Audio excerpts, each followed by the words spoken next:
శ్రీగురుభ్యో నమః. సదాశివసమారంభాం శంకరాచార్యమధ్యమాం అస్మదాచార్యపర్యంతాం వందే గురుపరంపరాం. దాదాపు 2 గంటలుగా మహాస్వామివారి దర్శనం కోసం వేచి ఉన్నాను. కానీ రద్దీ వల్ల చాలా సమయం పడేలాగా ఉంది. మరీ ఆలస్యమైపోతే నేను ఈరోజు చేయవలసిన పనులు చేయలేను. దగ్గరలోని జంక్షన్ పరిశీలనకు వచ్చాను. దూరం నుండే మహాస్వామి వారికి నమస్కారం చేసి జంక్షన్కు బయలుదేరాను.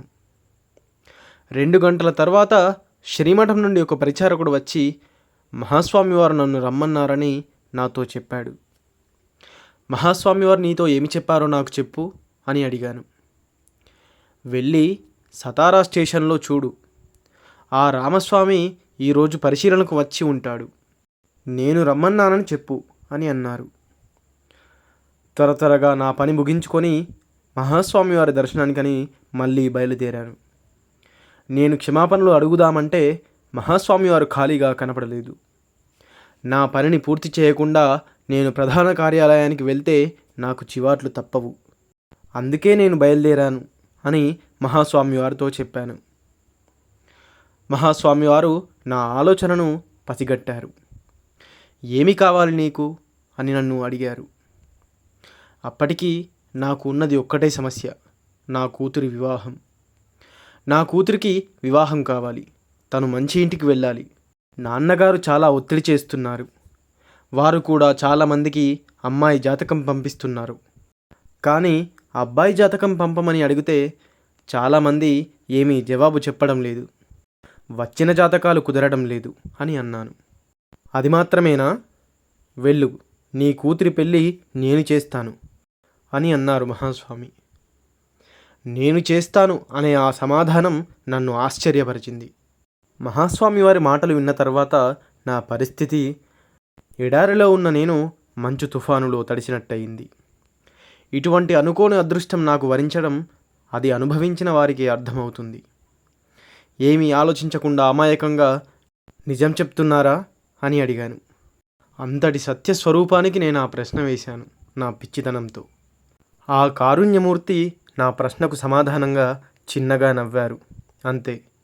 ఆనాటి ఆ సంఘటన నా మనస్సులో నాటుకుపోయింది. ఇంటికి వెళ్ళిన తర్వాత నా పనుల్లో నేను మునిగిపోయాను. 2 నెలల తర్వాత ముంబై నుండి ఒక ఉత్తరం వచ్చింది. అది మా నాన్నగారు ఎప్పుడో పంపిన దానికి జవాబుగా అబ్బాయి జాతకం పంపించారు. ఇద్దరి జాతకాలు కలిశాయి.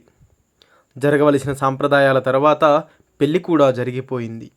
2 సంవత్సరాల తరువాత శ్రీమఠం శిబిరం కర్నూలులో ఉండగా నేను నా కూతురు తన బిడ్డతో కలిసి మహాస్వామివారి దర్శనానికి వెళ్ళాము. ఆ బిడ్డని మహాస్వామివారి పాదాల దగ్గర ఉంచి వారితో మాట్లాడుతున్నాము. అంతలో బాబు నిద్రపోయాడు. మహాస్వామివారు ప్రసాదం ఇచ్చిన తరువాత నేను నా కూతురు వారి వద్ద సెలవు తీసుకొని కొద్ది అడుగులు వెనక్కి వచ్చాము.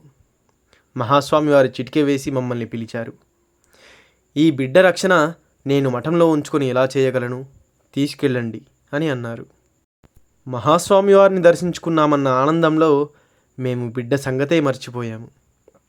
నా కూతురు పరిగెత్తుకొని వెళ్ళి బిడ్డని ఎత్తుకుంది. మహాస్వామివారు తన శిష్యుడు శ్రీకంఠన్ను పిలిచి, అతన్ని అడుగు, రామస్వామికి సంతోషంగా ఉందా అని. మాకు అర్థం కాలేదు, ఇప్పుడు ఆ ప్రశ్న ఎందుకు వేశారా అని. మేము సంతోషంగానే వెళ్తున్నాం, కానీ మేము వారితో ఏమీ చెప్పలేదు. మహాస్వామి వారు, అడుగు, అతని కూతురి పేరేమి అని అన్నారు. నేను వారికి బదులుగా ఉమా అని సమాధానం ఇచ్చాను.